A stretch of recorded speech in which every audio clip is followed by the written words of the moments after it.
Hi price Lord. எல்லாம் நல்லா இருக்கிறீங்களா? அன்பு தேவ பிள்ளைகளே, நீங்கள் எல்லோரும் கர்த்தருக்குள் வாழ்ந்து சுகமாய் இருக்க வேண்டும் என்று கர்த்தருடைய நாமத்தினாலே ஆசீர்வதிக்கிறேன். சரி, இன்றைய தினத்திலே கர்த்தரிடத்திலே, ஆண்டவரே, நான் எதை குறித்து பேச வேண்டும் என்று விசாரித்த போது ஆண்டவர் காண்பித்த சில காரியங்கள், தேவனுடைய பிள்ளைகளிலே சில தேவ பிள்ளைகள் ஒரு காரியத்திலே அவ்வளவுதான், இந்த காரியம் முடிந்து விட்டது, ஐயோ நான் எடுத்த முயற்சி எல்லாம் முறிந்து போனது, தோற்று போனது என்று சொல்லி, இதோ நான் பின்னாலே சறுக்கி கொண்டிருக்கிறேன், இவ்விதமா எனக்கு விரோதமாய் சூழ்ச்சி செய்து விட்டார்கள், அவ்வளவுதான் காரியம் முடிந்தது என்று சொல்லி நீங்கள் பின்னால் சறுக்கி கொண்டு இருக்கிறீர்கள்.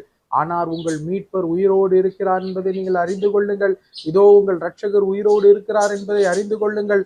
கர்த்தருடைய கரம் உங்களை ரட்சிக்க இதோ அவர் ஆவலாய் இருக்கிறார் என்பதையும் நீங்கள் அறிந்து கொள்ளுங்கள். எனக்கு அன்பான பிள்ளைகளே, அப்படி காரியம் அல்ல. நீங்கள் நினைப்பதை போல அவ்வளவுதான் உங்கள் காரியம் முடிந்து விட்டதென்று அல்ல. உங்களுக்கு விரோதமாய் சூழ்ச்சி செய்தவர்கள் ஜெயித்து விட்டார்கள் என்பது அல்ல. கர்த்தருடைய கரம் உங்களை மீண்டுமாய் தூக்கி எடுக்கும் என்பதை அறிந்து கொள்ளுங்கள். நீங்கள் சொல்லலாம், பிரதர், நீங்கள் சொல்லுகிறீர்கள், அதற்கு ஒரு வாய்ப்பும் கிடையாது. நீங்கள் சொல்வது போல கர்த்தரை இந்த சூழ்நிலையிலிருந்து மீண்டுமா எடுத்து நிறுத்துவதற்கு எந்த ஒரு வாய்ப்பும் இல்லை பிரதர். அப்படிப்பட்ட எந்த ஒரு அறிகுறியும் தோன்றவில்லை. என் கதை முடிந்து விட்டது பிரதர். இதிலிருந்து சிலர் சொல்லுவாங்கல்ல, கடவுளே நினைச்சாலும் அவனை காப்பாற்ற முடியாது, படுக்கையில கிடக்கிற அவன் இனி எழும்புவதில்லை என்று சொல்லி, அது போல அவ்வளவுதான் முடிந்தது என்று சொல்லலாம். உங்களுக்கு விரோதமாய் சூழ்ச்சி நடந்தது உண்மைதான். நீங்கள் எடுத்த முயற்சியிலே நீங்கள் இப்போது பின்னாலே சரிந்து போனது உண்மைதான்.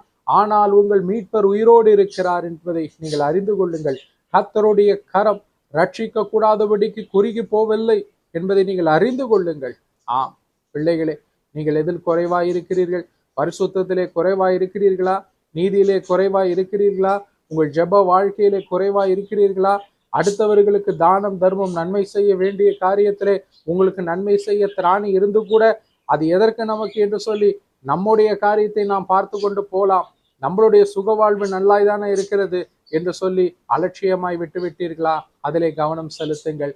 கர்த்தருடைய காரியத்திலே உங்களை உத்தமமாய் காத்து கொள்ளுங்கள். ஜெப வாழ்க்கையிலே குறைவில்லாதபடிக்கு, வேத வாசிப்பிலே குறைவில்லாதபடிக்கு, பரிசுத்தத்திலே குறைவில்லாதபடிக்கு தேவனுக்கு முன்பாய் உத்தமமாய் உங்களை காத்து கொள்ளுங்கள். இந்த பாவ சோதனை நேரத்தில் தான், இப்படிப்பட்ட இக்கட்டில் தான் சாத்தான் அநேக பாவத்தை கொண்டு வந்து, இதை எடுத்துக்கொள், இதை பிளஷராக எடுத்துக்கொள், இதை உன் மைண்டை கொஞ்சம் ரிலாக்ஸ் பண்ணும்படிக்கு இந்த பாவ பழக்கத்தை செய்து கொள் என்று சொல்லுவான். ஆனால் கர்த்தருக்கு முன்பாக உண்மையாய் நில்லுங்கள். கர்த்தருடைய கரம் தூக்கி எடுத்து நீங்கள் முன்பு இருந்ததை காட்டிலும் அதிக கனத்தோடு மகிமையோடு உங்களை நிற்க வைக்கும். God plus.